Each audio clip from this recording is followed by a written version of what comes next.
ကျွန်တော်ဆက်ပြီးမချစ်ချင်တော့တဲ့အခါမျိုးဖြစ်ခဲ့ဘူးလားကျွန်တော်လည်းတစ်ခုခုကြောင့်ဖြစ်ခဲ့ဘူးသူ့လိုရဲ့ကြောင့်မို့ပေါ့နော်မနိုင်ပြန်တော့တခါလေးကျန်နေကျွန်တော်ပေါ့အရန်ချစ်လွန်အားကြီးလို့ဖြစ်တဲ့အတ္တလားတော့မသိဘူးနော်သူတခါလေးအရန်အတ္တကြီးတယ်တခါလေးကျွန်တော်ပြောတဲ့စကားတွေကို तू နားထောင်မပေးဘဲနဲ့ तू ဘက်က तू ဖြစ်ချင်တဲ့စကားတွေကြီးပဲပြောတဲ့ခါကြလို့ရှိရင်ကျွန်တော်တို့လည်းလွတ်ချင်တယ်ဒါအမှန်တမ်းပြောပြတာအရန်ချစ်လို့မို့လဲဖြစ်ချင်ပြမှာပေါ့နော်ဒါပေမဲ့လို့လည်းလူတယောက်နဲ့တယောက်ကြားမှာတယောက်ကပြောတဲ့စကားကိုရင်ဖွင့်ပြီးတော့နားထောင်ပေးတင်တယ်လို့ကျွန်တော်ထင်တယ်အဲ့လိုမျိုးပြောလို့မရတဲ့အခြေအနေမှာ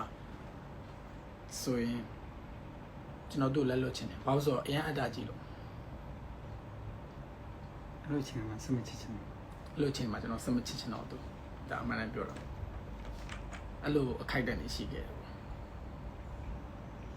ဘယ်တော့မှအဲ့လိုမျိုးတကောင်းဆန်းလို့ ဆန္ဒပေါ့ Okay တခါလေအဲ့လိုမျိုးတခုခုပေါ့နော်တခုခုအကြောင်းအရာ UTP ဖြစ်တဲ့ကိစ္စတွေဆိုလို့ရှိရင်ဒါမကောင်းဘူးဒါကောင်းတယ်ဒါမှားတယ်ဒါမှန်တယ်ကိုကတခြားရှင်းပြတဲ့ခါကြလို့ရှိရင်ကိုပြောတဲ့စကားကို तू ကရင်ဖွင့်ပြီးနားမထောင်တဲ့ခါမျိုးတွေဆိုရှင်နည်းနည်းလေးကတောက်ကဆဖြစ်ပြီးသူ့ရဲ့အတ္တလေးတွေပါလာတဲ့ခါကြလို့ရှိရင်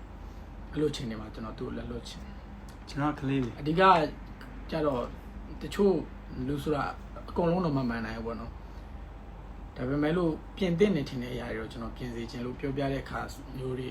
သူဘက်ကလက်မခံမနဲ့အတ္တကြီးစွာပြန်ပြောတဲ့အချိန်လေးမှာဆိုလို့ရှိရင်တော့တကယ်အမှန်တိုင်းကျွန်တော်ဆွလို့ချင်စိတ်ဖြစ်မိရပေါ့နော်အဲ့ချိန်ဒီမှာတော့ဖြစ်မိပါတယ်